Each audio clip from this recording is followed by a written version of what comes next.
E aí, Lucas? Fala, Eduardo. Quando tu Foi você finalizar aí, que tu fez me avisa. aquela professora que morreu de uma apendicite ectópica rota, foi você ou foi a Lilzinho? Foi o Sandro. Ah, foi o Sandro, né? Tá. Foi o Sandro. Mas eu tava junto. Tava junto, né? É. Quando tu finalizar a aula aí, tu não sai não, porque eu quero tirar umas dúvidas contigo aqui. Tá, eu só vou ter que terminar 15 minutos antes, porque 4 horas eu tenho CIAS. Beleza, tranquilo.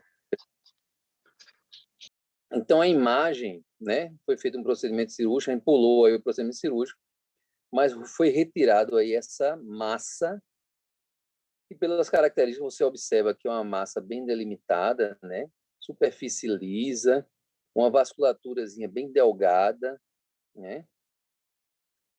Consistência flutuante. Se você apalpar essa massa, você vai ver que ela tem líquido ou muco dentro, né? É como se fosse uma massa, é uma massa cística, né? Contendo substância líquida ou muco, né? Secreção dentro dela. Quando a gente rompe, quando a gente abre, a gente observa realmente que é um cisto multiloculado. Algumas aqui ainda aparecem a imagem do líquido amarelo citrino, né? Fluido. E a superfície interna, né? Revestimento interno é de um epitéliozinho em monocamadas, bem delgado em monocamadas. Aqui embaixo é o estroma, né? A parede do cisto. Alguém arrisca? Alguém que já deu uma lidazinha?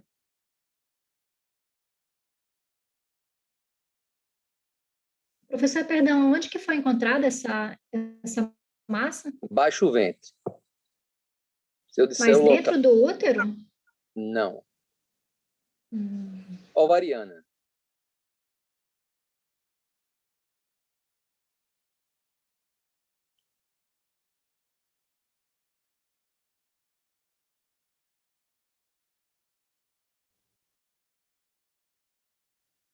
Seria condilomas, professor, ou não? Não. Condiloma é intelo escamoso, né? Em região de mucosa, ou, na pior das hipóteses, ali no colo uterino, formando o chamado condiloma plano viral. Mas o condiloma acuminado, o condiloma propriamente dito, ele é nas regiões de epitélio escamoso.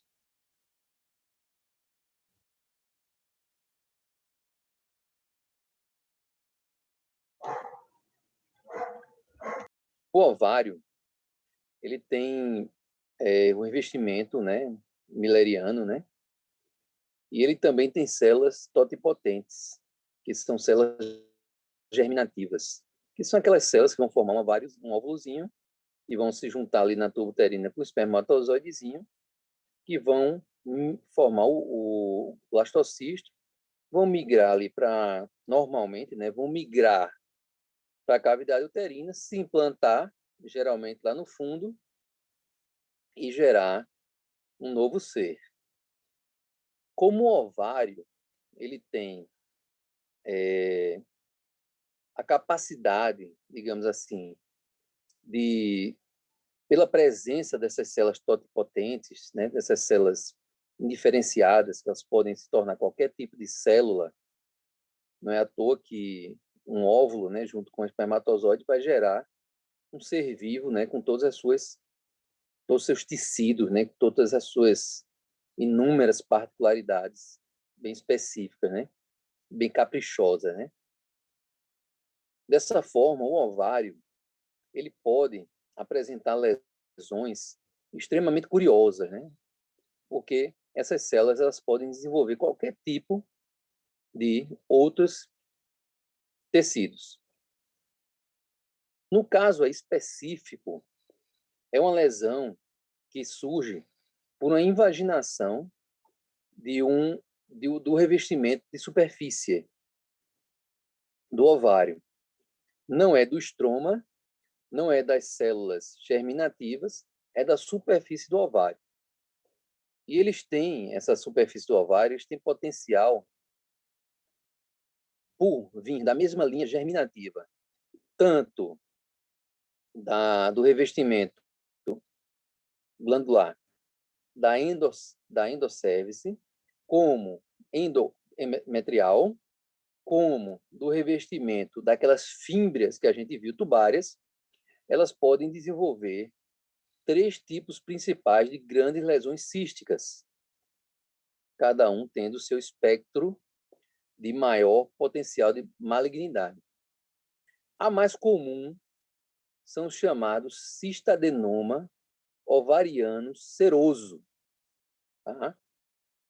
Que é justamente aquele que deriva, né, ou que se diferencia no revestimento das tubas uterinas. Então, o que a gente tem aí é um cistadenoma seroso do ovário. Lembrando que aquelas neoplasias gigantes que foram documentadas, né, pelo Guinness Book, imensas, né, que a gente inclusive falou por curiosidade, né, no início da aula passada, elas são originadas desse tipo de lesão, tá bom? Então, muitas vezes, a paciente até tem um processo de pseudociese, né, que é a chamada pseudogravidez, onde ela desenvolve um aumento do volume abdominal, ela, por uma condição financeira ou por uma condição qualquer, não tem serviço de acesso à saúde, está certa que está grávida, né, com o aumento do volume abdominal, e aí dá os 9 meses, ela não pare, dá 10 meses, ela não pare, 11 meses, ela não pare, 1 ano, ela não pare, diz, não é um elefante, né? Não é a gestação de elefante, para demorar mais de 12 meses. E aí, quando vai se investigar, ela tem um tipo de lesão dessas aí.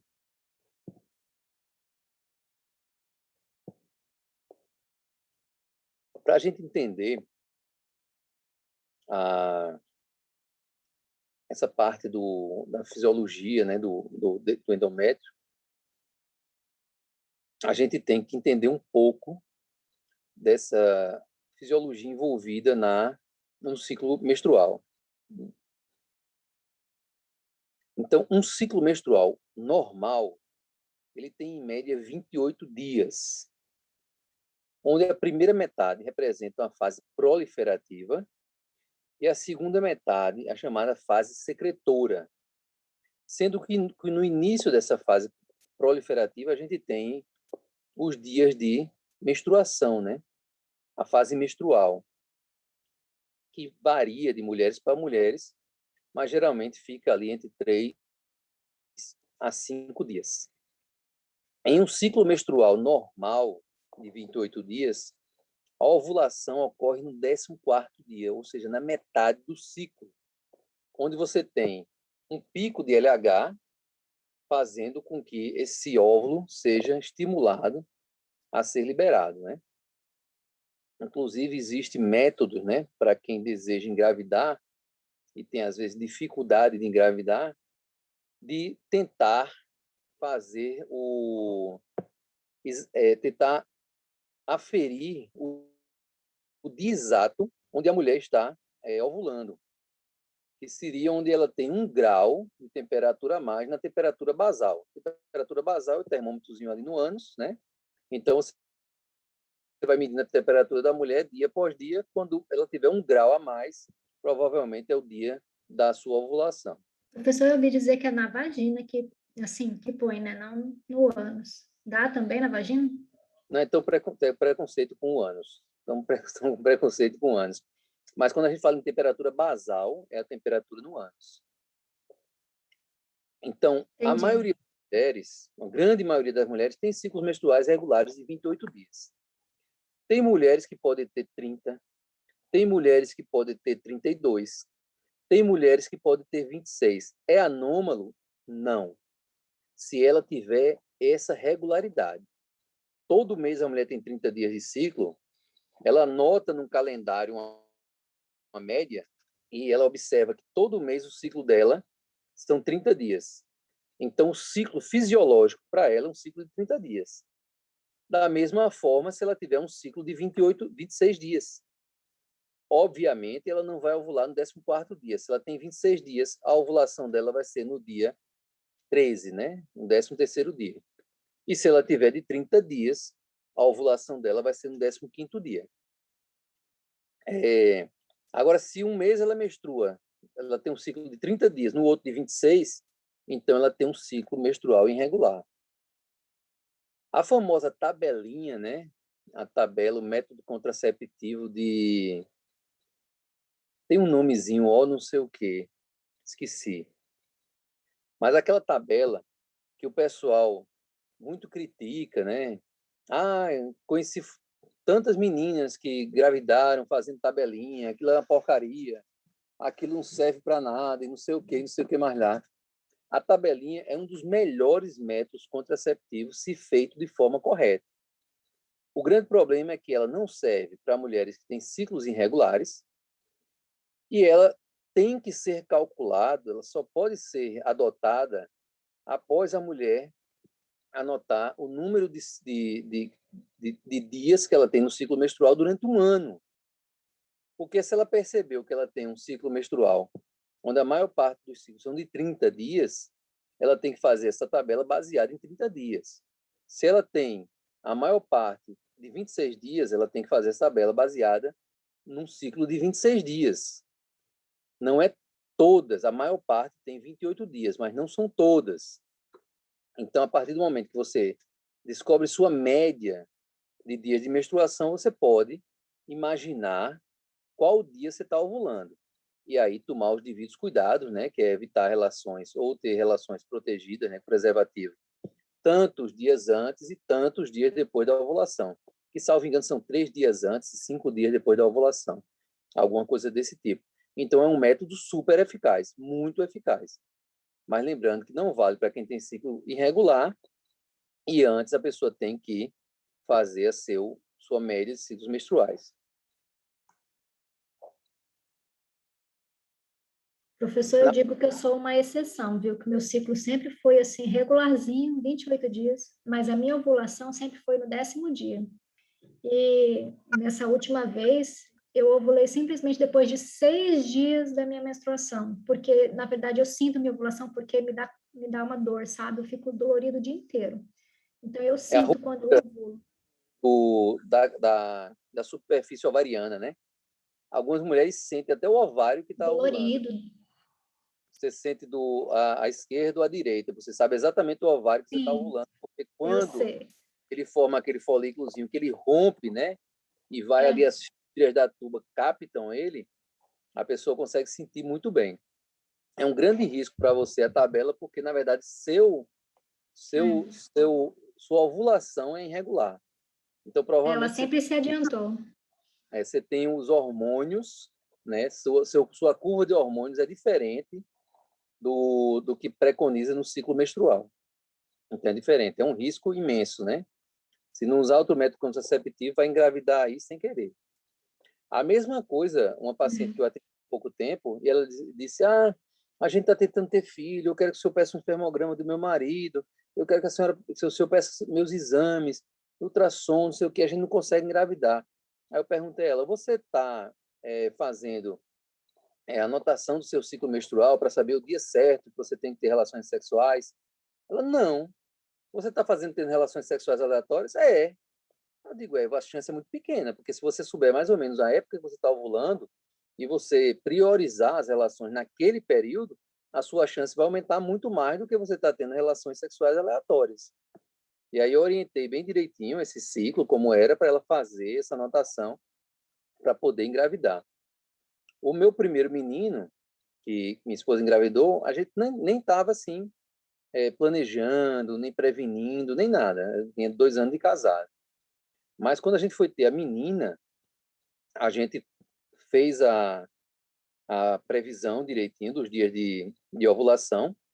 E aí foi até engraçado, né? Porque eu estava era uma terça, uma quarta e uma quinta, né? O período de ovulação. E na quarta eu estava de plantão no IML.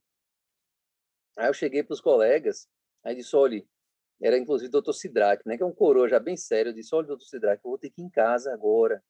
Mas o que foi que houve, Eduardo? Teve algum problema? Eu disse, não, é porque, assim, a gente está tentando ter nosso segundo filho e hoje é o dia certo, tá, não sei o quê, e corri para casa, né? Aí o filho da puta do meu outro colega, que estava no plantão, Assim que eu cheguei em casa, ele ligou para mim, e aí, Eduardo, e aí já? E aí já? Eu digo, meu irmão, bicho, desse jeito eu não vou conseguir, bicho, porra. Aí desliguei o telefone, né? Desculpe aí pelo termo. Desliguei o telefone para poder ele me deixar em paz, né? Para poder ele... E deu tudo certo, graças a Deus deu tudo certo. Minha mulher até brinca, porque acha que minha menina é muito hipercinética, né? Ela é muito atacada, porque foi nesse dia da rapidinha, né? Da corrida lá do IML para casa, da fugidinha do plantão para casa, que deve ter fecundado ela. Aí minha mulher morre de rir, de brincar. Isso é por causa disso que ela é tão atacada. Mas, assim, se você fizer com conhecimento desse ciclo, a sua chance é muito grande, muito elevada de você ter êxito, né? É um dos primeiros erros dos casais que procuram ter filhos e aí pensam que o defeito é de um, que o defeito é de outro, faz 1001 exames e, na verdade, não estavam tendo as relações sexuais no período adequado. Mas vamos lá. A primeira metade do ciclo, né? Quando a gente falar em ciclo, a gente sempre vai imaginar um ciclo de 28 dias, tá? Do 5º ao 14º dia, as glândulas, elas são tubulares retas, com revestimento colunar pseudoestratificado. Quando a gente fala em pseudoestratificado, são núcleos em diferentes alturas que parecem ser um epitélio de várias camadas. Então, por isso que a gente chama de pseudoestratificado, mas, na verdade, só tem uma camada de células glandulares que estão com núcleos em situações, né, em alturas diferentes, parecendo ter várias camadas de célula. Então, quando a gente fala do 5º, porque a gente considera que do 1º ao 5º é o período, né, da descida da menstruação. Como eles estão proliferando, as glândulas estão se multiplicando, estão se desenvolvendo, é fácil identificar as figuras de mitose nessa época. Como eles não estão na fase secretora, estão na fase de multiplicação, você não vê secreção ou vacuolização nessas glândulas. Então, aqui na ilustração, a primeira fase é a folicular, né? No meio aqui ele está com a fase ovulatória, né? Contando aqui no centro mesmo, 14º dia, e aí a gente tem uma fase proliferativa, que é a chamada fase lútea, secretora, que é a fase lútea. Essa fase folicular é a fase proliferativa. Aqui o endométrio descama, né, quando não existem os hormônios que começam a ser produzidos inicialmente pelo corpo lúteo e depois pela placenta para fazer segurar, né, o estrógeno, para poder segurar. É estrógeno ou progesterona, meu Deus? Urogestan, ultragestan. Depois eu vou olhar. Que a gente usa muitas vezes para poder, quando tem insuficiência placentária, né, de produção de progesterona, e ele não segura, né? Tem ameaça de abortamento. Então, você tem que usar um hormônio para segurar a endométrio. Então, aqui nesse caso, se você perde esse endométrio, lembrando que na menstruação, os 2/3 superiores são eliminados e o terço basal, que é o terço que continua com as células que se multiplicam, ele é preservado, ele tem que ser preservado sempre, tá?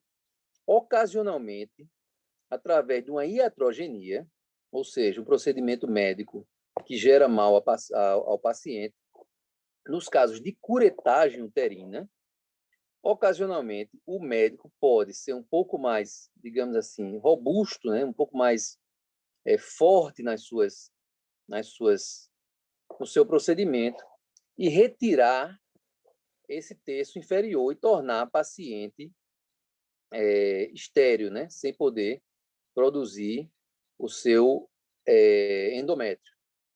Inclusive, eu já fui consultado por um ginecologista de Ariquemes e fiz uma defesa jurídica para ele, que tinham acusado que ele tinha deixado uma paciente estéril, mas a paciente fez, depois de um abortamento, uma curetagem com outro médico, e aí eu falei que, na verdade, isso aí se deve, né? Pode se dever ao procedimento do outro colega e não dele, porque ele não fez esse procedimento de curetagem. Então, essas glândulas são retas, né? Começam a se proliferar A partir da fase secretora, você já vê essas glândulas serrilhadas, né, bem mais altas, com esses vasos espiralados, né, que vão se desenvolvendo, acompanhando esse endométrio. E aí, nessas glândulas aqui, você já tem a presença de secreção mucosa.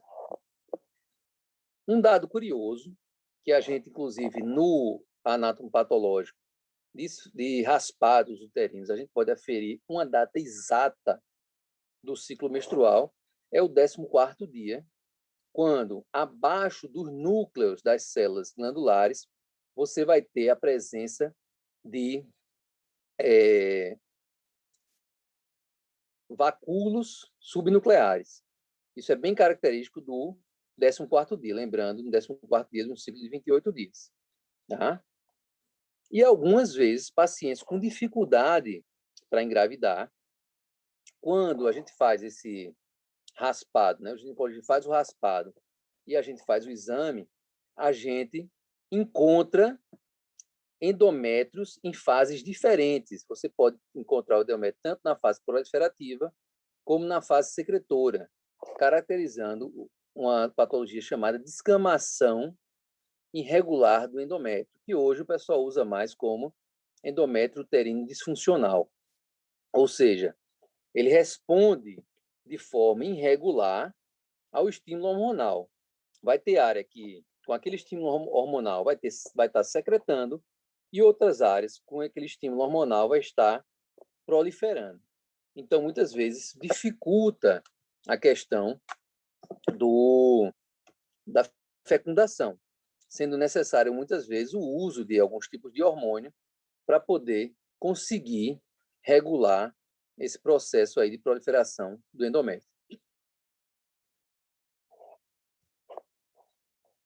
Então, isso aqui é uma imagem do endométrio proliferativo. Imaginem bem, vejam bem essa imagem, porque as próximas vão ser bem diferentes do que você está vendo aqui. Então, você tem aquelas glândulas retas, né? Quando você bota no corte histológico, você vê só aquele ácido pequeno, você vê um endométrio, um estroma denso, né? Muitas vezes você pode detectar aqui várias figuras de mitose, tá? Aqui nessa imagem não está ajudando, mas essa aqui você vê melhor as células de mitose, tá vendo a mitose aqui. Então, são glândulas retas, você não tem secreção no centro dela, tá? E a perda aqui de um citoplasmazinho, mas a gente não é considerado secreção, tá? E estroma bem denso. Isso aqui é a fase proliferativa do ciclo menstrual. Como eu falei para vocês, no 14º dia a gente tem um achado específico desse 14º dia, que é a vaculização basal, ou vacúolos subnucleares. Se vocês observarem aqui, essas glândulas já estão mais desenvolvidas, mas logo aqui abaixo dos núcleos, você vê essa área clarazinha, tá? Que são os vacúolos subnucleares. Então, se você recebe um material de endométrio, de raspado endometrial, e identifica que todas as glândulas que você está vendo têm aqui essa vaculização subnuclear, você pode tranquilamente afirmar ali naquele seu laudo que o endométrio tem características do 14º dia de um ciclo de 28 dias. E aí isso é de extrema importância, porque quando ele vai fazer o planejamento, ele já sabe que ele fez a curetagem na época que ele imaginava que seria a ovulação.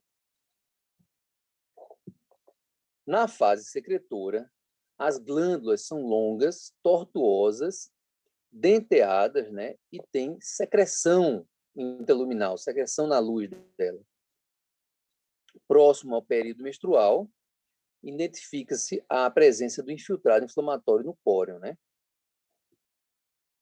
Que é justamente esse infiltrado inflamatório no póreo que vai gerar destruição de endotélio dos vasos, vai gerar sangramento, tá? E aí vai fazer com que esse epitélio descame, né? Gerando a menstruação.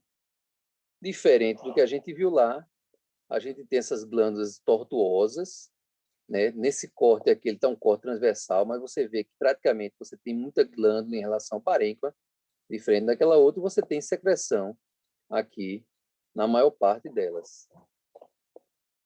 Se você faz um corte no sentido do crescimento da glândula, então você vai ter esse aspecto aqui, olha. Uma glândula muito longa, né, apresentando esse denteado. E aqui a espessura desse endométrio é totalmente diferente daquele primeiro que a gente vê entre 0,2 e 0,3. Essa aí muitas vezes tem de 1 centímetro a 1,5 centímetros. Tá? Ela é bem mais espessa do que a gente observa naqueles outros, naquela outra fase.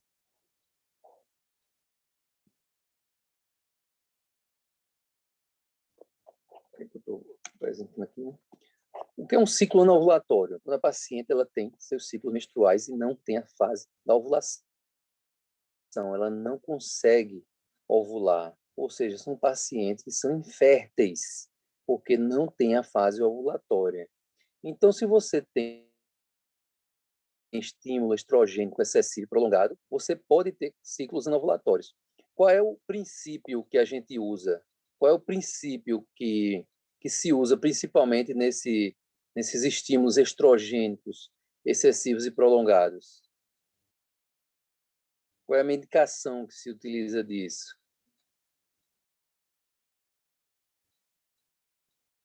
Mas você diz para corrigir o ciclo, professor? Não, para outra finalidade. Para ovular, para ter ovulação? Não, para você induzir um ciclo anovulatório, propositavelmente. Mas aí seria, então, o processo de anticoncepcionais, né? Para não ter a ovulação. O uso de contraceptivos orais visa justamente isso. Ele visa você manter o estrógeno alto, né? Não ter aquela queda do estrógeno, um pico de LH no meio do ciclo e o aumento da progesterona. Então, quando você mantém a paciente com o estrógeno alto, então você vai induzir essa paciente a ter um ciclo anovulatório, que é o objetivo, né, nesse caso, dos contraceptivos orais.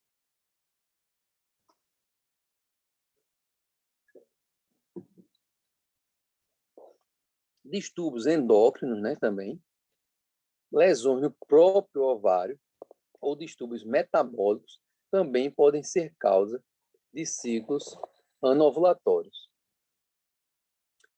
Fase lútea inadequada. Você tem a ausência da produção da progesterona pelo corpo lúteo na segunda fase do ciclo. Então, você pode ter uma fase lútea inadequada, que pode trazer também esses ciclos anovulatórios. Quando você faz o raspado endometrial para detectar alterações endometriais relacionadas à infertilidade, esse endométrio secretor ele pode ter um atraso em relação ao que era habitualmente previsto para aquele dia do ciclo menstrual. Então, é um dos achados que a gente pode ter na que eles chamam curetagem semiótica, né, do endométrio, justamente quando esses pacientes fazem esse planejamento, né, para descobrir por que não estão conseguindo engravidar. As alterações pós-menopáusicas, quando você tem um déficit estromal, né, tanto de estrógeno quanto de progesterona, o endométrio, ao longo do tempo, ele começa a perder, a não receber esses estímulos, e aí eles não fazem o crescimento habitual deles, o desenvolvimento habitual deles.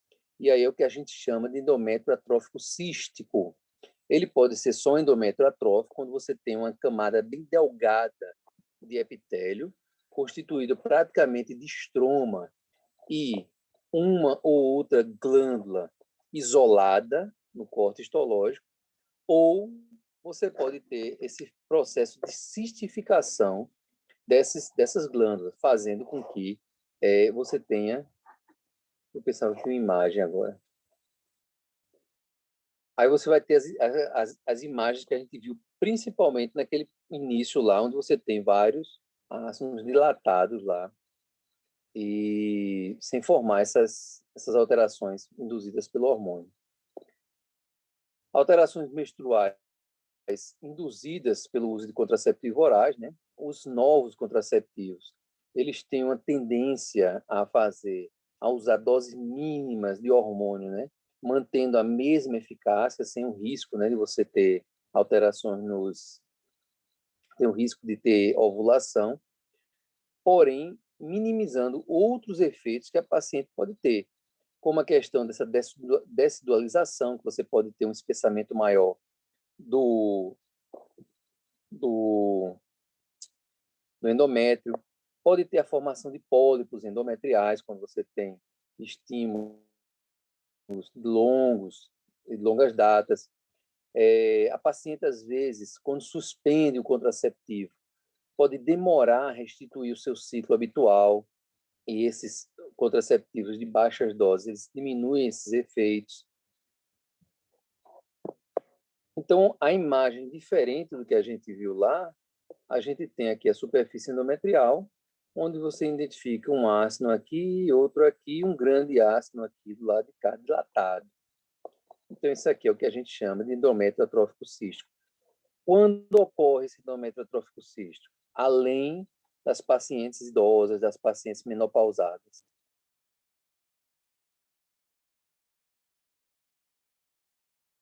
Vamos supor que você tem um paciente de 30 anos aí, que não está na menopausa ainda, mas quando você fez o estudo, você viu aí esse aspecto de endométrio atrófico cístico.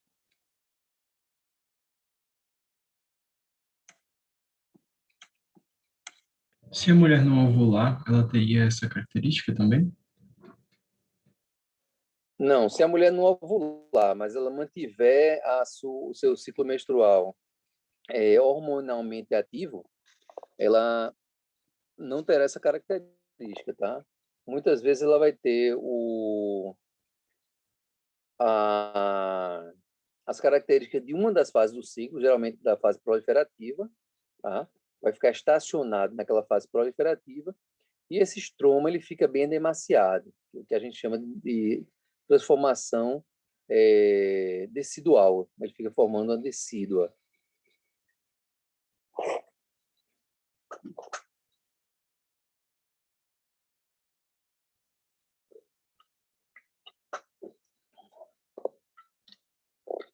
Pacientes em tratamento de patologias neoplásicas malignas, por exemplo, uma paciente está em tratamento de câncer de mama. Se a gente tem uma paciente em tratamento de câncer de mama, e esse câncer de mama ele é responsivo a estrógeno e progesterona, por exemplo, ela se beneficia do uso de uma medicação chamada tamoxifen, que ele faz uma ablação hormonal nessa paciente. Então, você pode ter uma paciente jovem, de 30 anos, que teve um câncer de mama, fez o que era necessário, químio, rádio, cirurgia, o que foi necessário, e aí, durante 10 anos, ela vai usar. O protocolo antigo falava em 5 anos. Hoje em dia, o pessoal já está preconizando 10 anos do tamoxifen. Então, enquanto ela estiver usando essa medicação, que ele é um antagonista, né, uma medicação que faz uma ablação hormonal do estrógeno e progesterona, ela não vai ter esses estímulos no seu endométrio. Então, ela pode apresentar, muitas vezes, mesmo jovem, mesmo sem estar na menopausa, esses achados de endométrio atrófico cístico.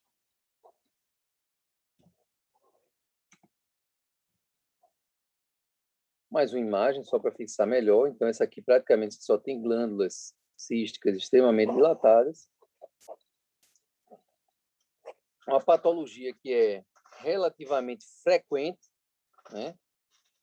Geralmente, ela pode ser responsável por várias consequências para a mulher, além não só da, da dismenorreia incapacitante, né?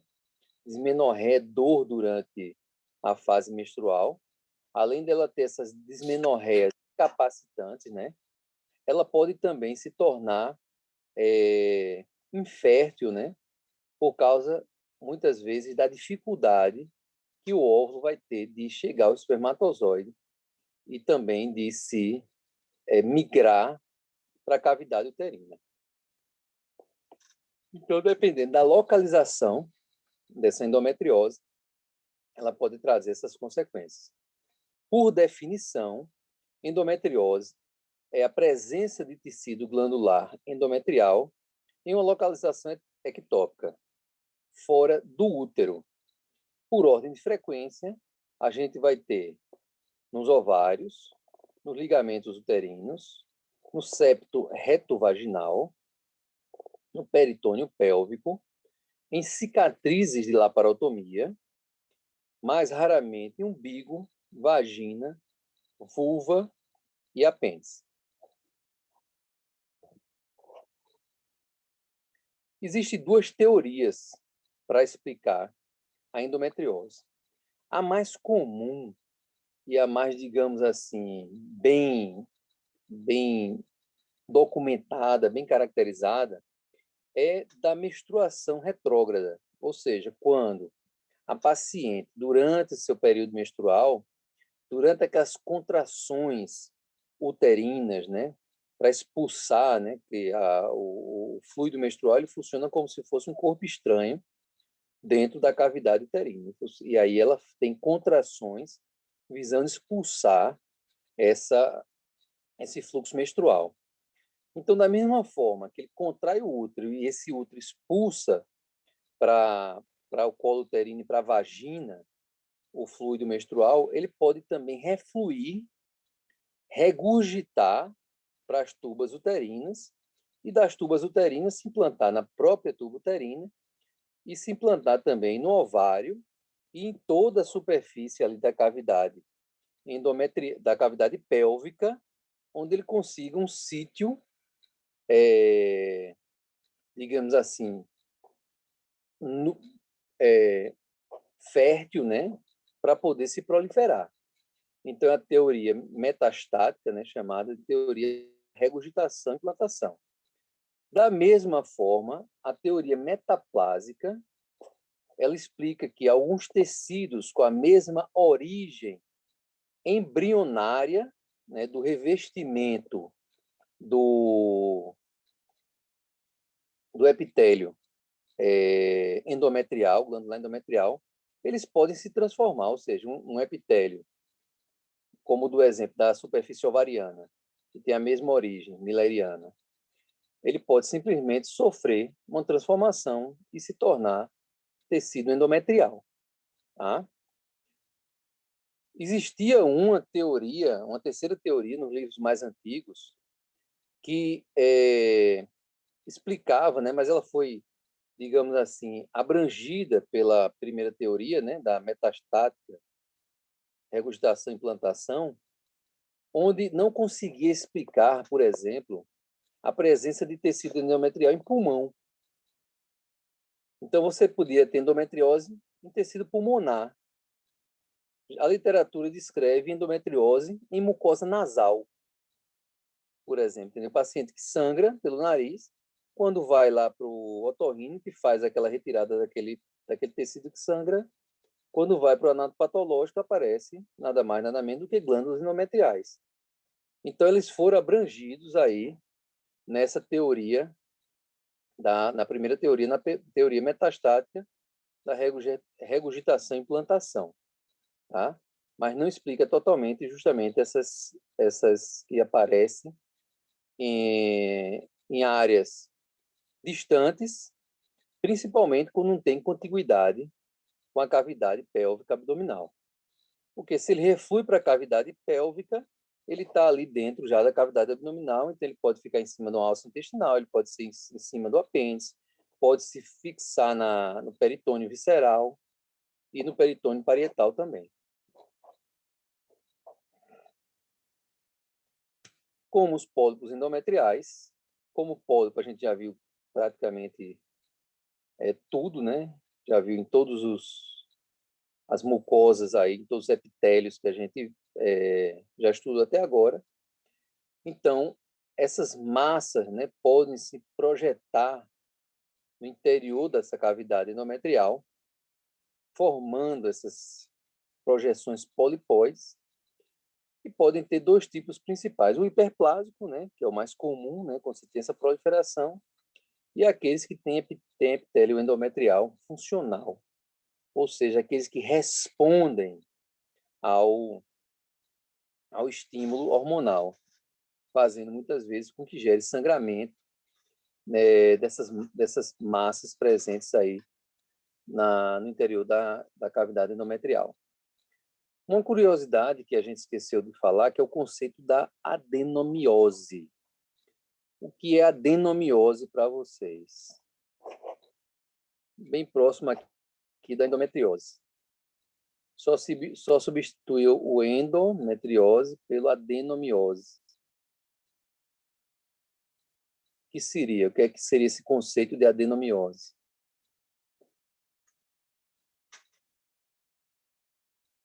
Não sei, seria dentro do tecido muscular? Do tecido? Muscular. Isso, excelente, excelente. O que é que acontece? O epitélio de revestimento endometrial, ele pode entrar dentro do miométrio, né, dentro das células musculares lisas do corpo uterino. Porém, algumas vezes eles têm continuidade com esse epitélio de superfície. Então, isso aí a gente não chama de adenomiose, apesar deles serem também responsáveis por aumento, muitas vezes, da dor, né, dos efeitos da dismenorreia. Se esses ninhos de tecido epitelial se desgarram do epitélio de superfície e se aprofundam mais dentro do miométrio, então a gente tem o chamado conceito de adenomiose, que é justamente quando a gente fala em endometriose, a gente fala fora do útero.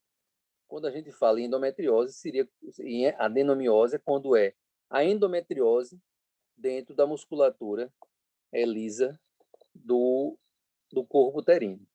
A importância disso é que muitas vezes, quando essa adenomiose é acentuada durante o ciclo menstrual, eles geram uma reação inflamatória na musculatura, e essa reação inflamatória faz com que essa musculatura se contraia com mais vigor, né, fazendo com que essas dores, né, a dismenorreia, a dor durante a menstruação, ela se torne realmente muito intensa e até muitas vezes incapacitante, né? Não é frescura dizer que a mulher não foi para o trabalho, ou que ela está mal-humorada, ou que ela está querendo jogar alguma coisa no marido, uma faca, um vaso, um copo, por causa das dores durante o período menstrual. Porque são dores realmente bem intensas, né?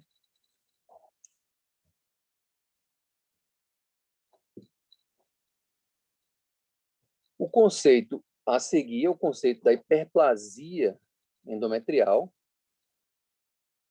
O estímulo prolongado dos estrógenos pode fazer com que esse epitélio endometrial, esse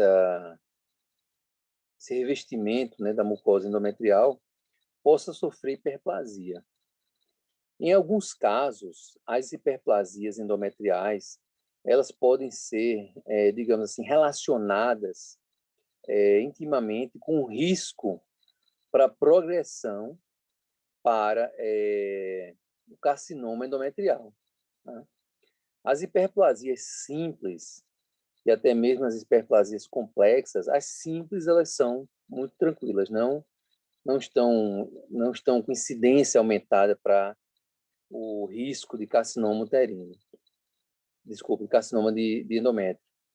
Já a hiperplasia complexa, e principalmente quando ela é uma hiperplasia complexa associada à atipia desse revestimento endometrial, então elas estão intimamente relacionadas com o risco de desenvolvimento do carcinoma endometrial tipo endometrioide. Então, o tipo endometrioide é o tipo mais comum de carcinoma endometrial. Aqui um corte histológico do útero, onde você tem essas projeções, essas linguetas projetadas para dentro do útero. Isso aqui é um processo de hiperplasia, né, do endométrio, que é necessariamente indicativo de você realizar uma biópsia, né, uma retirada, para avaliar o grau de hiperplasia aí presente. Se for hiperplasia simples, é uma coisa mais, digamos assim, tranquila, é uma coisa que você pode virtualmente desconsiderar como evolução para um carcinoma de endométrio. Mas se ela tiver a hiperplasia complexa e a hiperplasia complexa com atipia, aí sim você tem que ficar mais vigilante. Uma hiperplasia simples seria o simples aumento, né, uma projeção, né, polipoide desse epitélio glandular endometrial. Glândulas lado a lado, back to back, mas todas elas aí bem comportadas com aspecto normal. Se você tem uma hiperplasia complexa, então você tem esse aparecimento dessa arborização, né? Você vê essa multiplicação de, digamos assim, esse aspecto foliáceo, onde onde essas glândulas se relacionam entre si, né? Você não destaca mais da mesma forma que você via anteriormente. Então, isso é uma hiperplasia endometrial complexa. E se Pessoal, dentro de... Oi. semana passada, nas nossas práticas, eu estou no grupo da maternidade e a minha paciente, ela fez uma esterectomia total e o caso dela, eu acredito que seja esse, porque ela teve espessamento do endométrio, teve formação de pólipos e quando ela fez o ultrassom, ela tinha pólipos esparsos também nos ovários. Isso deu alteração até sistêmica nela. Isso é característico dessa doença ou não? Ela já pode ter desenvolvido hiperplasia endometrial, tá? Complexa com atipias, e nesses focos de hiperplasia, ela já pode ter também associado aí o carcinoma endometrial endometrioide. E aí esse carcinoma ele pode ter implantado, né? Pode ter sofrido metástase aí para esses ovários. Então, na verdade, ou pode ser duas doenças concomitantes, né? Pode ser um cistadenoma ovariano ou outra doença ovariana e essa doença do endométrio. Seria necessário realizar o anatopatológico, né, das duas lesões para saber se elas estão correlacionadas ou se são lesões sincrômicas, né? São lesões que aparecem no mesmo período de tempo, né? Você conhece o conceito, né? Lesões metacrômicas e lesões sincrômicas, né? Elas podem surgir no mesmo período ou pode surgir uma recidiva de uma doença, surgir em outro órgão após algum tempo. Mas o primordial aí seria realizar o exame anatopatológico, né? Que tanto pode ser uma lesão endometrial, que foi para o ovário, como pode ser uma lesão ovariana, que foi para o endométrio, né? As imagens que vocês têm, por enquanto, é só as imagens ultrassonográficas, né? Não tem resultado ainda não, né, anatopatológico? Essa minha paciente, no caso, eu acredito que nem foi, eu não sei, na verdade, se foi feito o anátomo patológico dela. Eu só sei que ela fez a esterectomia no dia anterior da consulta. Nesses casos aí, suspeita de neoplasia, né, essas lesões proliferativas, obrigatoriamente tem que se fazer. Porque, por exemplo, se o ginecologista negligenciar um caso desse, depois essa paciente aparecer com uma metástase, né, ou com uma lesão mais avançada, uma lesão óssea, intratável, ele pode ser responsabilizado juridicamente. Então, nesse caso, deve ter ido para o anatopatológico. Agora, pelo SUS, muitas vezes demora coisa aí de meses para poder sair esse exame. Então, aqui a gente tem uma hiperplasia complexa e nessa região aqui a gente observa a hipercromasia, né, com núcleos bem aumentados, né, de coloração, núcleos atípicos, e muitas vezes você também pode observar figuras de mitose.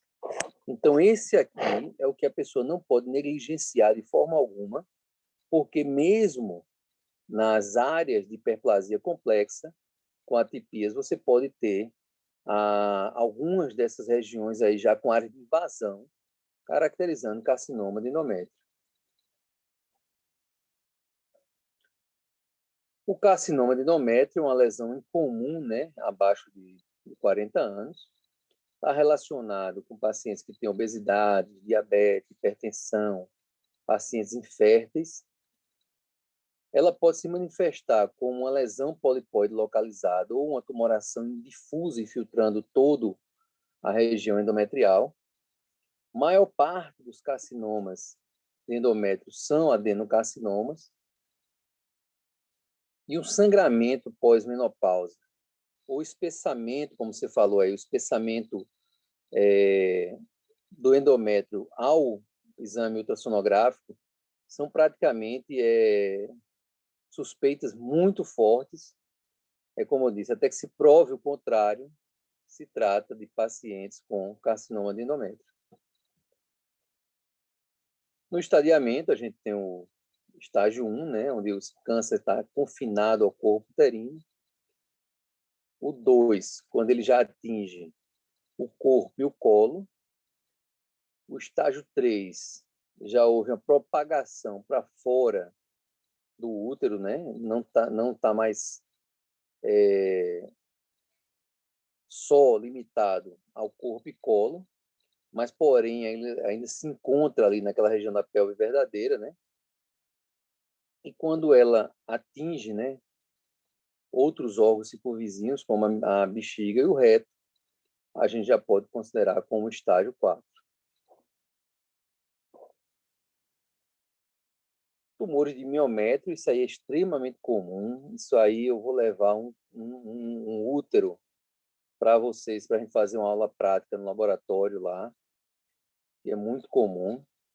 Então, a gente tem principalmente os leomiomas, extremamente comuns, né? São lesões constituídas por tecido muscular liso, né, do corpo uterino, do miométrio.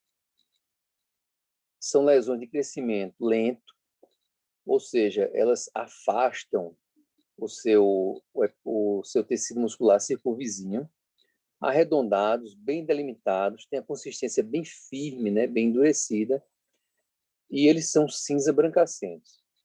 Uma das características, eles são tão bem delimitados, tão bem distintos do tecido adjacente, que muitas vezes, quando você vai fazer o corte, você destaca, eles saem, eles se destacam, eles são lançados para fora do miométrio, né? Quanto à localização, eles podem ser intramurais, quando eles estão ali no meio, né, na parede do corpo uterino. Os submucosos, quando eles ficam logo abaixo da mucosa endometrial. Esses aí com uma relevância, né, uma importância maior, principalmente por estar associado em algumas mulheres com um quadro de infertilidade, né? Eles muitas vezes rechaçam, né? Eles empurram a cavidade endometrial, comprimem esse epitélio e fazem com que eles não consigam a anidação, né? A fixação do blastocisto aí na cavidade, além de não conseguir fazer com que eles proliferem de forma adequada. E os subserosos são aqueles que estão na superfície mais externa, que você identifica ali como um nódulo se projetando, né, para a superfície externa do útero. O análogo dele, né, o equivalente dele maligno, são os leiomiosarcomas, que você identifica muitas vezes por um aumento do índice mitótico, atipia nuclear e áreas de necrose, muitas vezes também de hemorragia. Se vocês pegarem aí na literatura e forem investigar os subtipos de leiomiomas, mesmo benigno, você vai ver que é uma coisa até complicada, porque a gente tem os chamados leiomiomas bizarros, leiomiomas mitoticamente ativos, leiomiomas hipercelulares, de forma que às vezes fica difícil numa dessas variantes dos leiomiomas, de lesões benignas, você fazer o diagnóstico diferencial com os leiomiosarcomas. Porque tem leiomioma que é benigno, mas que tem atipia, que são os bizarros, e os mitoticamente ativos, que têm um índice mitótico muito alto. Então, algumas vezes, existe uma certa dificuldade, nesses casos, nessas variantes, de você detectar. Num leiomioma habitual, é extremamente fácil, porque as células são células fusiformes, né? Sem atipias, com núcleos regulares, com citoplasmas claros.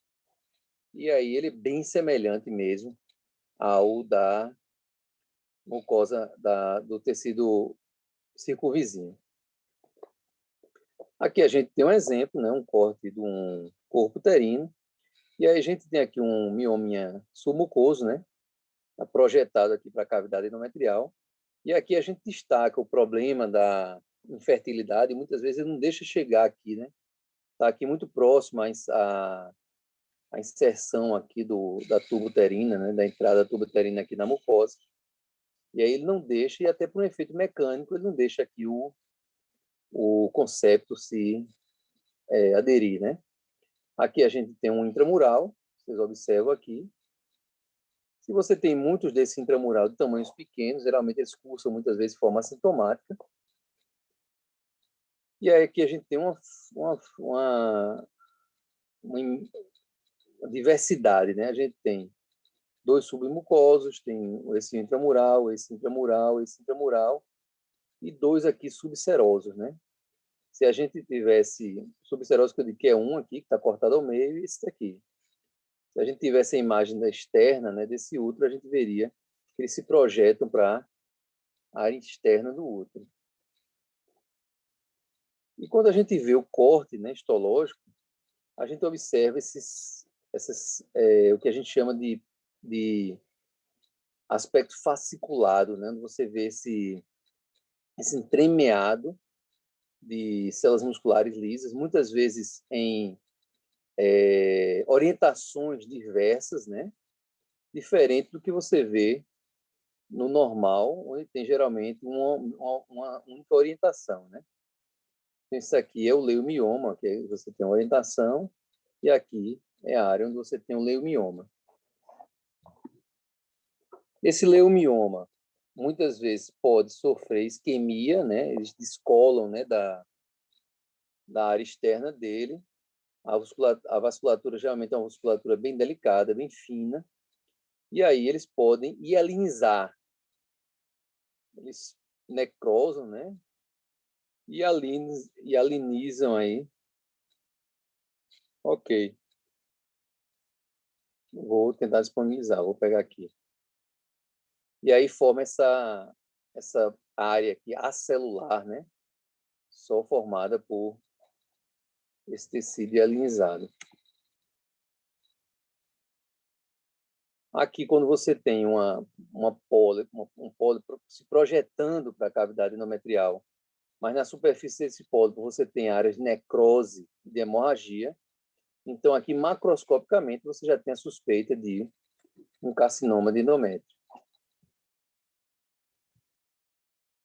Aqui um leiomioma bizarro, né? Você vê, ó, mitose, mitose, mitose, mitose, mitose, mitose. Então, você tem que contar esse índice mitótico para você julgar se isso aí é ou não um sarcoma, né? Um leiomiosarcoma. Aqui está muito bonito, uma mitose tripolar. Isso é chamado de mitose atípica, né? Ele forma 3 fusos aqui, essa mitose tripolar. Então, esse tipo de mitose aqui já fala a favor de células malignas, né? Você vê que os núcleos são maiores, né? Aquela cromatina em sal e pimenta que você vê, ela granulada, né?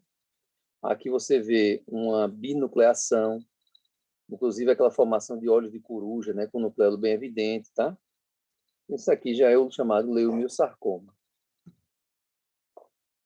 Aqui não resta dúvida, né? Você tem uma grande célula atípica multinucleada com um núcleo extremamente bizarro, mais mitose, mais mitose. Como é que tem mais? Aqui tem uma mitose. entendeu? Binucleação. Então, quando o caso vem bem exuberante como esse, você não tem dúvida que se trata de um leiomiosarcoma. Pessoal, vou ficar por aqui. Na quinta-feira a gente continua aqui com as tubas uterinas e o ovário, tá? Eu tenho outra atividade agora às 4 horas, vou ter que me ausentar. Mas como a gente não fez chamada